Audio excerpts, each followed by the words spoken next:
Very glad you could join us on the square today. Happy Workers' Day to you. My name is Felicity Ezewuike. Workers face a range of challenges, including low wages, poor working conditions, unemployment, informality, discrimination, and exploitation. These challenges affect not only individual workers, but also their families, communities, and countries. Today, we'll explore some of the key issues affecting workers in Africa. I will discuss the role of governments, employers, trade union, civil society, and workers themselves in addressing these issues. We'll also examine some of the opportunities for promoting decent work, fair pay, and sustainable development in Africa. And if time permits, we can identify some of the best practices and success stories from around the continent. Thanks again for joining us. I have a couple of guests with me on the show today, but for now we have the Minister of Labour in Namibia, Utoni Nujoma, joining us. I will introduce the others as they join the conversation. Thank you very much, Honourable Minister, for giving us your time. Yeah, good afternoon. Thank you very much. Thank you. I'm happy to join you and the Namibian nation to join the rest of the world in celebrating International Workers' Day under the theme Workers United in ensuring productivity in economic growth and guarding against unfair labor practices in the world of work. This year's theme reminds us of the importance of unity among workers regardless of their job titles, industry, or background. It reminds us we are more stronger and one and more powerful when we stand united. All right. Celebrated each year on the 1st of May, the day recognizes and honors and celebrates the tireless efforts by workers around the globe, men and women whose hard work and labor drives the world's economy. In this regard, the government and the people of Namibia owe it to its thriving masses in driving economic and social developmental agenda for Namibia towards prosperity for all. The government recognizes the invaluable roles that workers play in keeping our nation functioning against all odds, in putting food on the table and keeping our economies running. Mindful of the enormous toll that economic challenges are taking on the Namibian workforce, the government shall continue ensuring a conducive working environment that supports and values the well-being of all workers, as well as encourage opportunities for personal growth in Namibia, as well as in Africa and around the world. You've spoken quite passionately about what happens and what the government is hoping to get. I want to ask you, as the Minister of Labour, what are the workers saying to you on this special occasion? Well, the workers are really happy because the Namibian constitution has a clause in its constitution that provides for government to support the formation of trade unions so that these trade unions look after the interests of workers. So the Namibian workers are protected by our constitution as well as by our labor laws, as provided for in the Labor Act of 2007, as well as the amended labor law of 1992.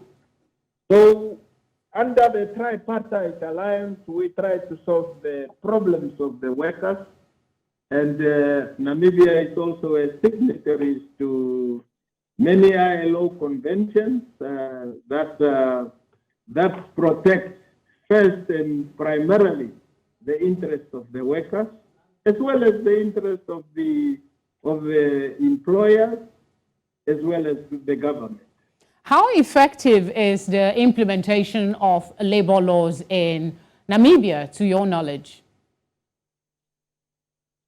Well, the implementation is always, there is always a challenge because workers want decent and fair wages, and they want security of tenure.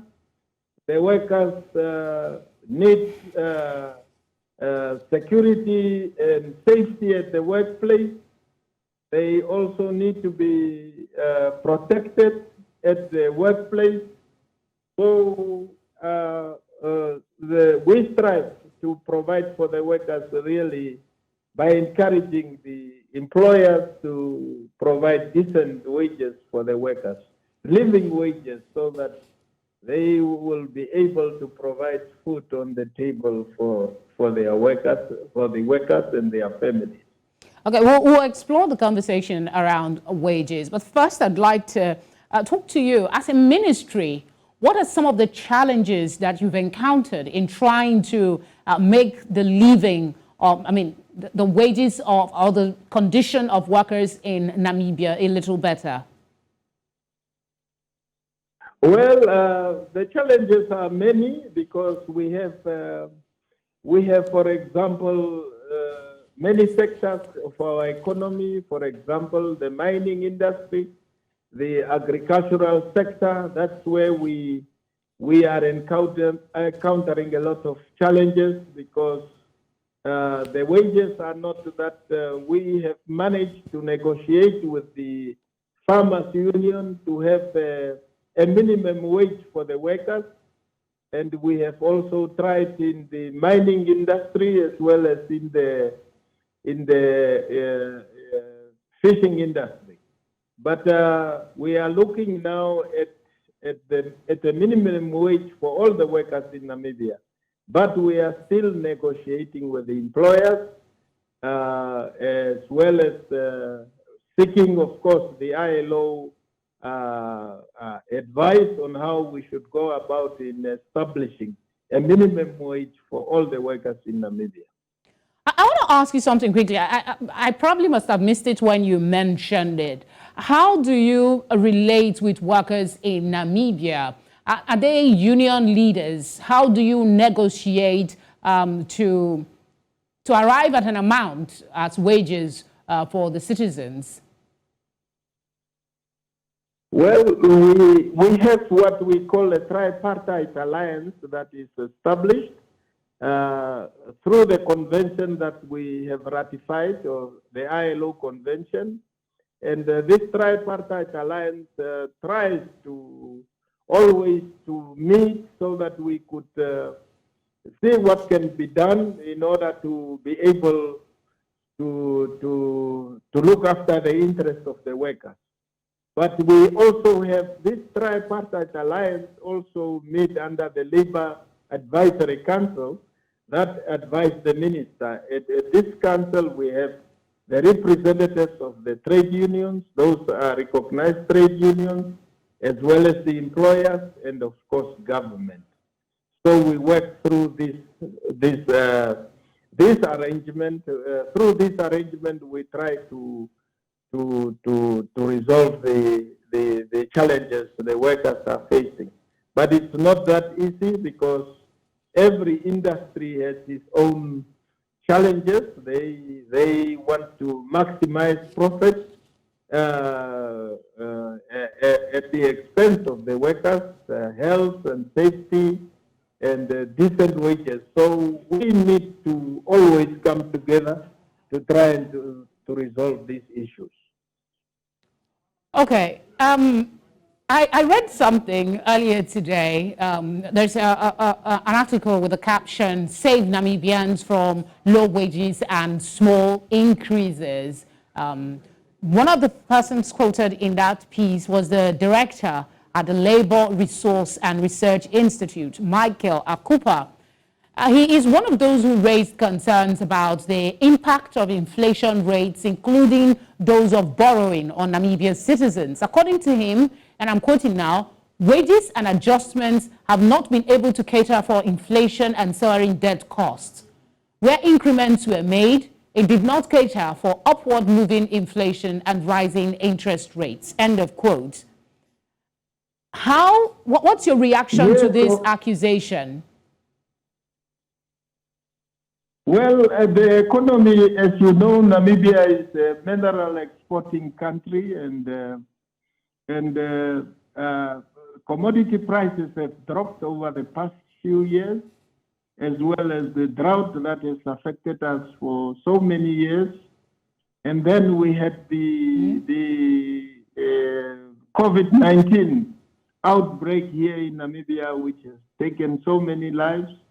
Some of the businesses closed up to the present day, and therefore the economy has not been performing well, but it is now on an upward, it is slowly returning to normal, and we hope that, unfortunately, again, we have the Ukrainian-Russian war, but we hope that our economy will improve, and if the economy improves, I think the industry will be able also to improve the wages of our workers.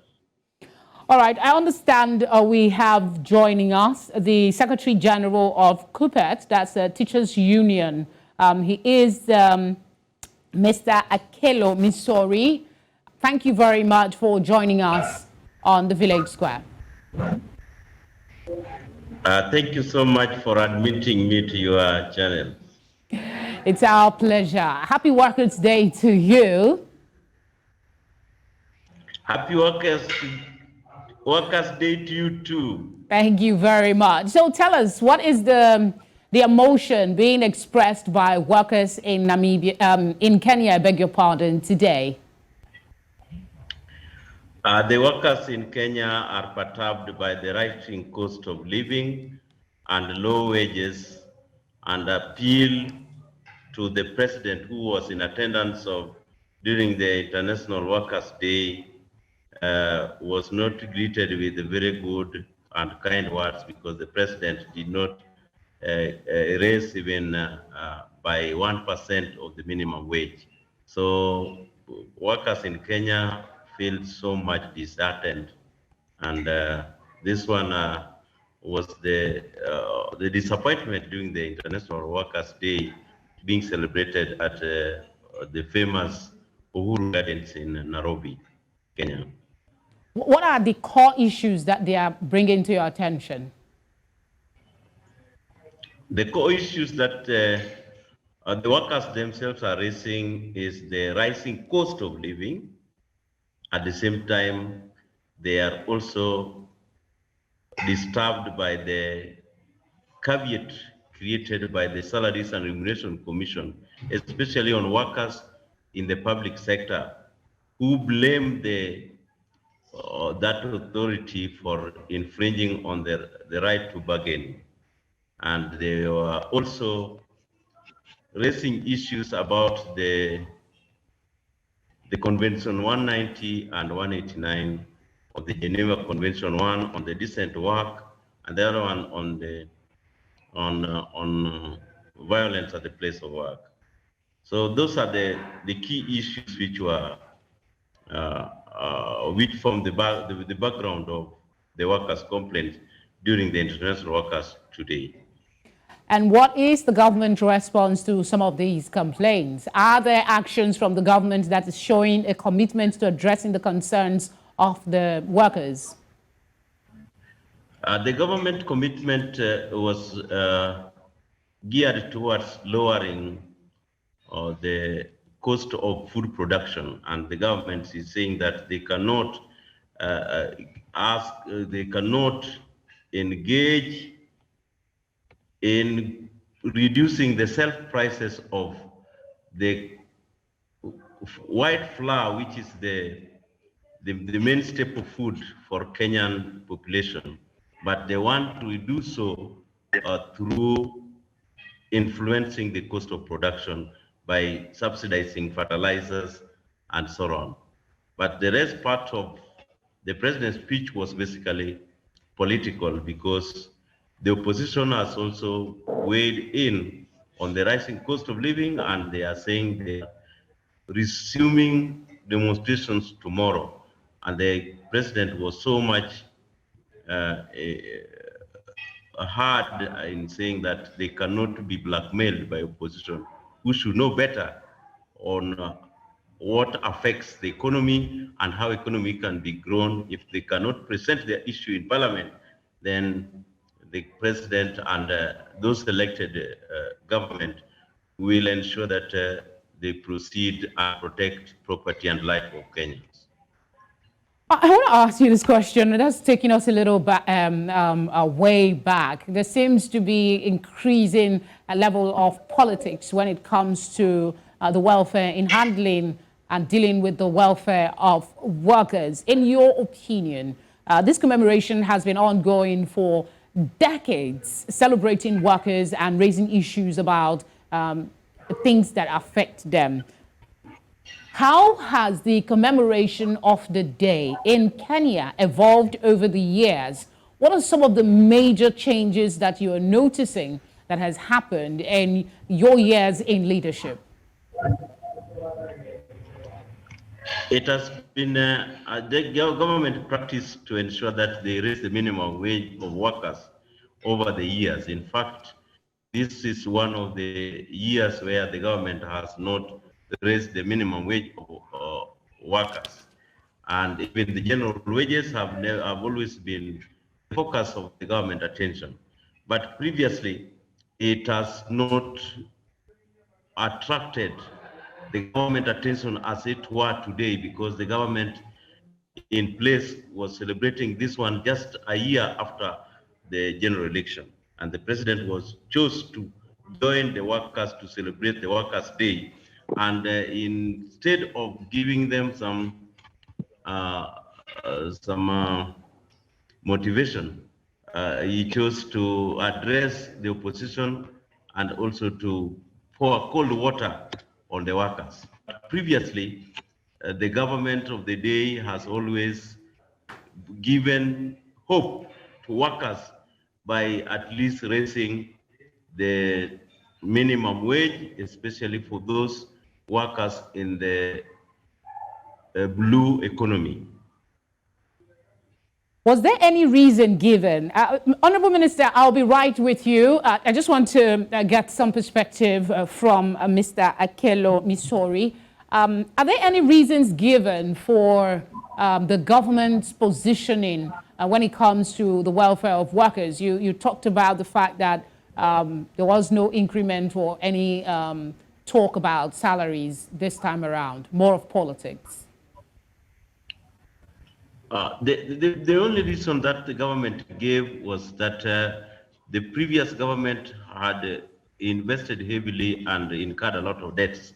And this one now necessitates the government position to look for recovery of the economy instead of advancing the position of giving more weight to adding salaries to the packs of workers.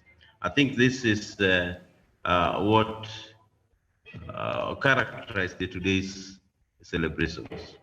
All right, let me come back to you, Honorable Minister. Before I introduced Mr. Misori, we're talking about the concerns over saving Namibians from low wages and small increases, and you explained some of the reasons for this. And from Kenya, we understand the government is looking at the cutting costs. They're looking at repaying debts, and they're looking to recover some of their monies and changing policies. So my question to you is, in what ways is the government of Namibia addressing the impact of some of its policies on low-income earners? Well, the low-income earners are facing challenges, particularly in the agricultural sector, as I said, as well as in the security industry. But fortunately, we have moved a little bit through the advice of the Labor Advisory Council. We have managed to set a minimum wage for the workers in the security industry, and we have also managed to set up a minimum wage for the agricultural workers as well as for the domestic workers. So those sectors are covered, and as I said, we are now busy. We set up a wages commission that has gone throughout the country, consulting throughout the country as to so that we can now move towards establishing a minimum wage for all the workers in Namibia. So the fishing sector, I think we are doing not so bad, but there are areas that need to be attended to. And we are working closely with the Minister of Fishing and of the Fisheries Ministry to try to resolve the wages in that sector as well. Okay, I'll come back to you. Let me bring in Mr. Misori again. This time I want to ask you something that was celebrated just a few days ago. On Friday, the ILO marked World Day for Safety and Health at Work. Despite all the awareness, there are instances of workers that are exposed to hazardous working conditions without adequate safety measures, health and safety measures put in place. What is the situation in Kenya? Are the working conditions fair? Are there areas that they need improvement? And for teachers who take care of children, what are the plans to ensure that at least every school in Kenya has a measure of like a health center or something? Thank you so much. The Kenyan situation, I think, is regularized in terms of the health and safety at the place of work.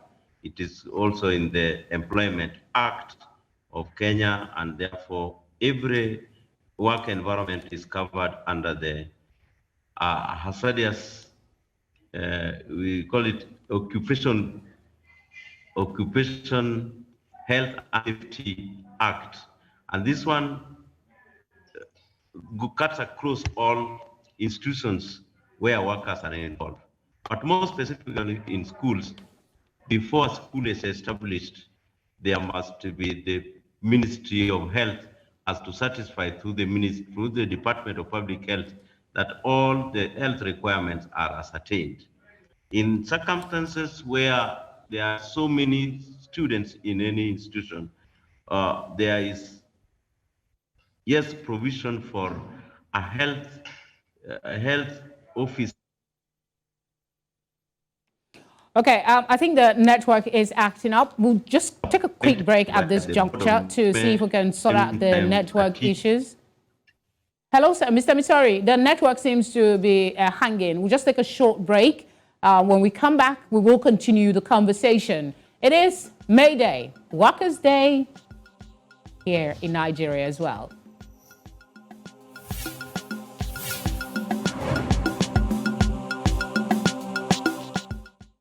Good to know you're still with us. It is Village Square Africa. I have my two guests still with me. Akelo Misori joined us a little earlier. He's the Secretary General of KUPET. I also have Utoni Nujoma, the Minister of Labor in Namibia. Gentlemen, thank you for being patient with us. Let me stick with you. Mr. Misori. Automation, the internet and everything has come to play, and it is impacting everything we do. What are some of the impact of automation and new technologies on workers in Kenya? Thank you so much. It has never impacted negatively on the workers in Kenya, but more specifically, it did affect when automation was introduced in the tea picking sector, when the General Secretary of the Plantation Workers Union in Kenya did rise and caused commotion in the sector, and the demonstrations were held in the farms. So far, that one is now over because the matter was concluded by court and the Kenyan workers have now accepted automation. In the other industry, especially in the construction industry, as much as we have accepted automation, it has also laid off so many workers. So you realize that very mega projects are being undertaken, but very few workers are engaged because majority of the people who are working the automated equipment are not Kenyans. They are basically the constructors who are basically from China. So it has really impacted negatively in that order. Now, in the school system, for example, during COVID, the use of computers leverage on the platform of learning, and therefore it has really enhanced providing education when there is no contact between physical contact between the teachers or the lecturers with their students. So in this regard, it has had far-reaching positive elements in it. But I think automation perhaps is not what we needed in Kenya as at now, because so many Kenyans are on the streets without jobs, and they have to contend with it, yet machines are now doing everything. There are no alternatives through which we can engage this other, the youth, and therefore the unemployment crisis looms. All right, let's go back to Mr. Honorable Minister Nujoma. I want to take on something a little different, and I'm asking this because I believe you're in a position to know. It is estimated that Namibia's youth unemployment is already over 50%. USA earlier this year quoted as saying employment creation is a complex project which will require governments to identify why it failed in creating employment despite intentions to do so. Has your office identified some of the challenges? If yes, how are you working to create employment in Namibia? Well, employment creation has always been a challenge, and we have been trying since Namibia's independence to try to create employment, and we are just realizing now that probably our education system needs also to change a little bit so that we train our workers with education. We provide education for the right kind of job creation. It has been a challenge, and maybe because of the sectors that we, for example, the mining sector that has been the mainstay of our economy is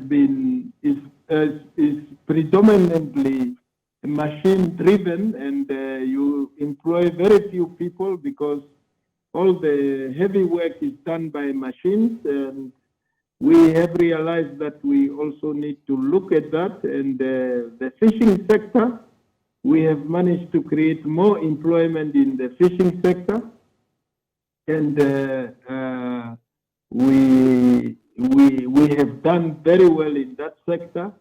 But now we are also looking at new industries, for example, the green hydrogen technology. We want to build new hydrogen for export to Europe and so on. And we have also recently discovered oil and gas, and we want to train our people so that we don't rely on expatriates to come and do the work for us.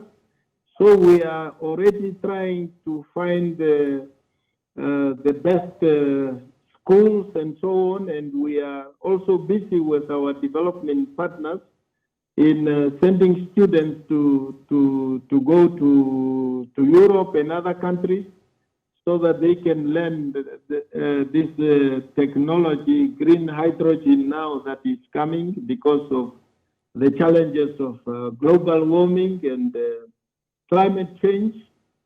So we are really trying very hard, and we are also busy working with the ILO so that we can we probably have some challenges also in coordination of labor, the different ministries and the different sectors of our economy.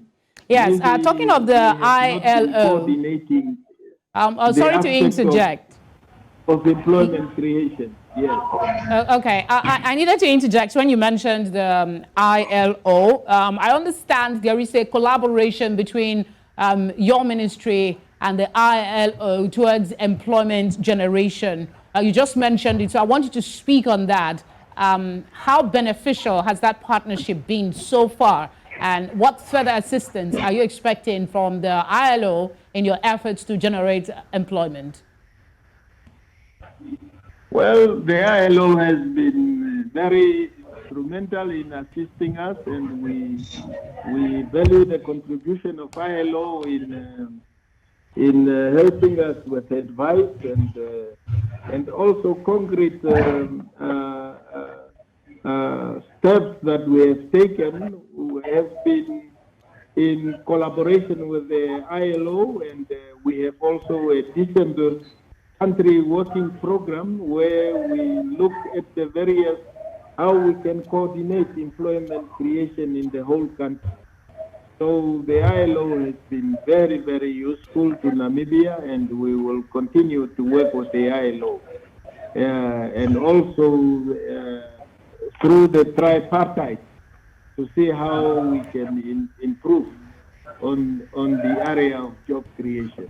But as you know, the different ministries that are the economic ministry, for example, the mining sector, the agricultural sector, they all work in their own silos, and we are trying to break the mentality of working in silos so that we coordinate more on this aspect of job creation. All right, let's go back to Mr. Misori. In Nigeria, there were protests today. In South Africa, we understand there were protests today. You're also saying in Kenya, there are concerns that are being raised by workers. Better welfare agitation has been around a very long time, but there are still concerns over limited access to social protection, for instance. Most workers do not have access to healthcare or pensions or unemployment benefits. Why are these still issues in contention in 2023? Thank you so much. That one was the only good news that we had in Kenya from the president himself, when he did indicate that Kenyan laws regarding social protection, especially national social security, must be enhanced to ensure that workers go home when they retire. And then he also emphasized that even the universal health cover for workers should also be enhanced. That is according to the need.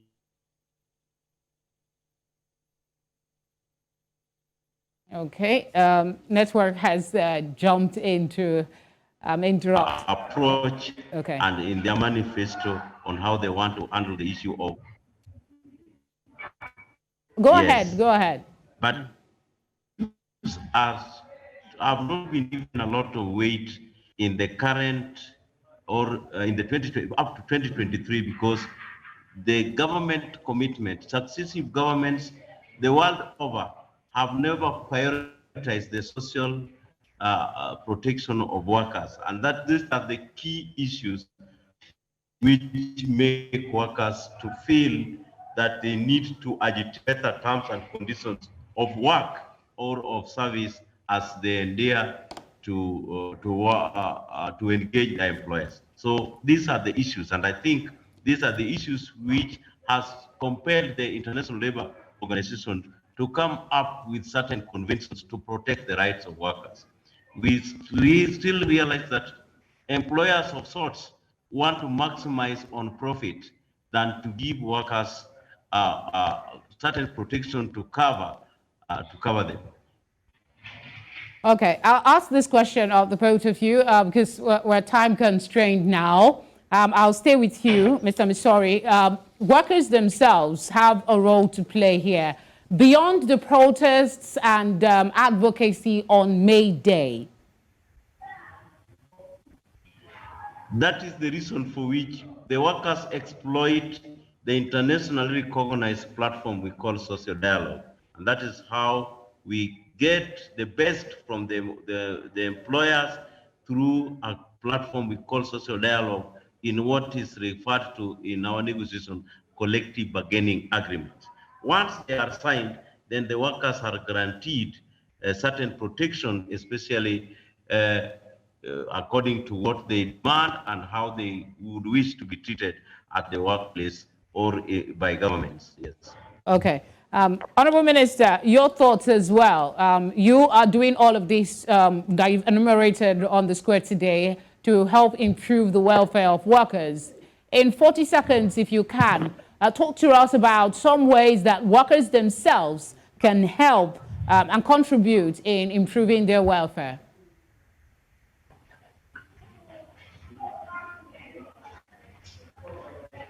Honorable Minister, the question is for you.